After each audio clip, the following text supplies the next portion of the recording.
Welcome back, everyone. Another beautiful day here in Southern Oregon. Going to see what we can do in this little 720 today. Been making some good headway. I think today we will look at replacing the battery clamps on it. It's those little band type clamps, and they're broken, and I think that's part of our voltage problem. Also look about modifying the linkage on this Weber carb, see if I can adapt some of the linkage from the old Hitachi carb that's on it to make this thing complete.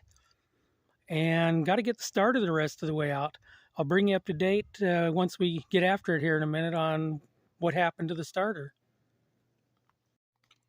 So these are the battery clamps that are on this thing right now. Like I mentioned, it's these tiny little metal band types, and as you can see, this ground cable is it's busted, and these things just don't make a real great connection. So what I found is this little setup here. I forget where I found these. They were online. They're a really, really solid heavy-duty clamp. And they've got a couple of really large holes. These are the ones that the battery cable wire itself goes into. A couple of smaller holes for your accessory stuff, and then it's all held together with an Allen, it's tightened up with an Allen. And then the bolt that goes through it has an Allen and a bolt on the other side. You got one marked negative, one marked positive, and then they also come with these little sleeves that you can push in here if you've got batteries with a smaller clamp than these will clamp down to. So that's pretty helpful. It's in the kit. I think these things were like $10 for the set. Relatively cheap. Definitely worth it going to something a little bit more beefy. So we'll get started on replacing these now. So I started with the negative cable, and the first thing I found when I cut back insulation was lots of corrosion. I cut back just enough to put the connector on. Found a lot of corrosion. I cut back about another inch. There's still corrosion in this negative cable all the way back. So I'm going to replace this. If you find this green corrosion like this, especially if it's gone up inside of your battery cable, just replace it. It's cheap. So this one will go on the list of parts to buy. So the positive one doesn't look quite as bad. It probably should still be replaced. I think I'm going to go ahead and buy one and replace it. But I want to take a minute and go ahead and put that new clamp on this anyway, just to show you guys how this works. Okay, here's the new clamp, and it's literally as simple as opening up the terminal here all the way, slide into your wiring in there, and make sure you get all of them in there. If they're not all cooperating nicely, kind of pinch them down a little bit. It'll help if you can spin it a little bit to get them on there, but you don't want any little stray pieces of wire hanging out. And then tighten it down. I like these T-handles for Allens, give you a lot of leverage.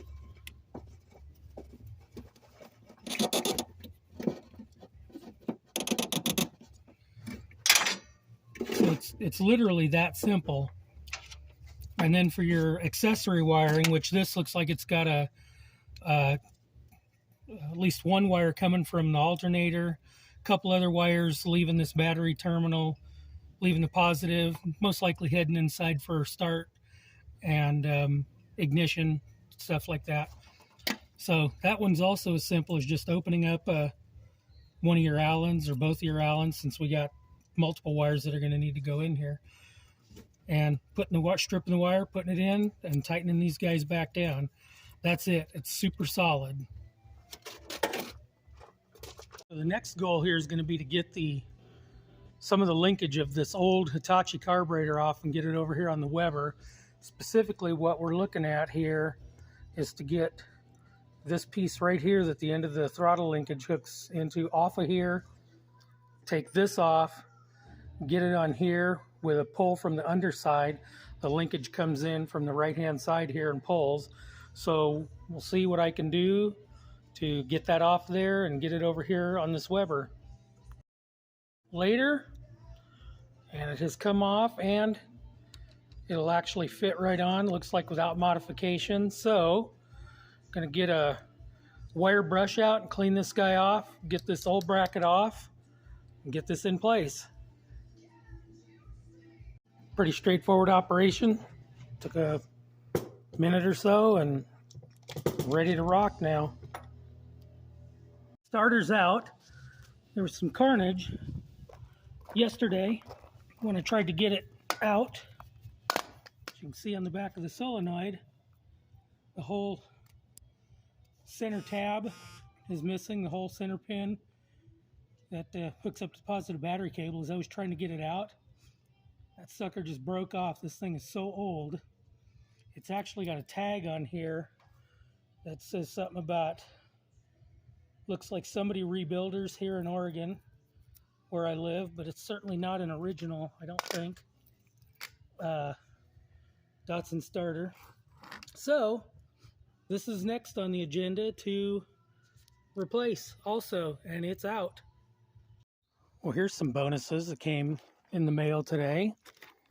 Got a nice linkage kit for that Weber carb, which I might or might not use. I'm not sure now because I've made the stock linkage work. A couple of big plugs to plug up some ports, not EGR, but there's another port that's coming out of the exhaust manifold. Normally goes up to the air cleaner. Gonna go ahead and block that off the exhaust manifold also. And the clutch master cylinder all showed up in the mail today. And of course, can never forget the ever popular Rock Auto magnet. Well, it's been a couple days. Time to get back at it today. Today we're going to be dropping in a brand new starter. And we're going to be adapting a hose going from the blow-by on the valve cover on this thing to the blow-by input on the Weber carb. And then the last thing we're going to be doing is getting inside this thing and tapping out one of the holes where the seats mount down, because these things are just so full of gunk you can't even force a bolt into it. It's been a couple of days since I posted a video last time, mainly because we really live out in the middle of nowhere out here in southwestern Oregon. And when I say middle of nowhere, I mean it. So getting parts, it's a little bit difficult. It takes a week to 10 days sometimes. So let's get after it. The tires had even been looking saggy on this poor guy. They're 31s. This thing has literally been sitting for at least 10 years. Went around it, hit them with an air compressor. They're actually holding air. They don't look too bad. There's 3 brands among 4 tires on it. They're super dry rotted. They're going to have to be replaced. But for a first drive, I think we're going to go ahead and give it a try. So the first thing we'll look at is this carb and this hose on it. So get that thing in place. God, that's beautiful. And this is the air cleaner plate that goes on it. And the hose that we're needing to put on goes between this 1/2-inch fitting. Actually, it's a 3/4 fitting that's cast into this valve cover to a 1/2-inch fitting over here on the carb. So I hit the local O'Reilly and I had them find me an adapter. It'll go from 3/4 down to 1/2-inch. And it's pretty straightforward. We're going to jam this thing on here, tighten it in place, and then we're going to get some hose in the middle of that. So give me a minute and we'll come back to where we're starting to measure and cut hose. Okay, this shouldn't be too difficult. Got the hose we're going to use here, which is going to go on there. Going to come down here. We're going to cut about right there on this dude. See if I can do this without losing a few fingers in the process. give myself an extra 1/4 of an inch, because why not? And then I'm going to have to find some clamps in the shop somewhere so we can clamp this down. Most of these fittings are reasonably snug, but there's no good reason to not put a clamp on these.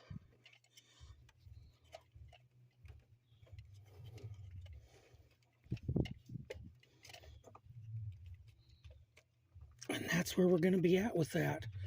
Pretty straightforward. We'll end up with a clamp here and a clamp here, and enough hose to replace it on down the line if we need to. While we're waiting for that compressor to build some pressure, let's get in here and tap this hole real quick. These bolts, literally, I mean, you can't even get a thread started on them. They're so bad right now. So let's put a little 3-in-1 oil on a tap. See if we can get in here and do something with this guy.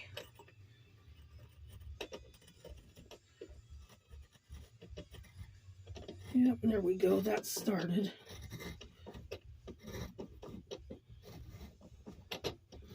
Well, I can tell we're not cutting new threads, but we certainly are pushing some crap out the bottom hole, about bottom side of this hole, and that's all the way through. So let's pull it out and see what effect we had. I'll go ahead and drop a little squirt of oil on the bolt too. Yep, threads right in by hand now. That kind of happens with these things. I mean, this is a pretty old truck, and pretty much everything on it's rusted or seized, and you're either tapping everything, running a dye over everything, adding penetrating oil, something. Okay, let's give a go at getting the starter in here.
Well, new starter is in.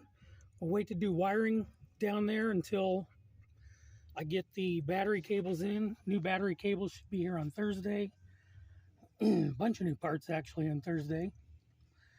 So we will close this episode out for this time. If you want to help an old guy out, please hit that subscribe button, hit the bell notification so you'll know when a new video comes out. I do them infrequently, a couple times a month, literally because it's so hard to get parts where I live. It takes a while to get things in. Sure appreciate everybody stopping in, having a look, and we'll see you next time.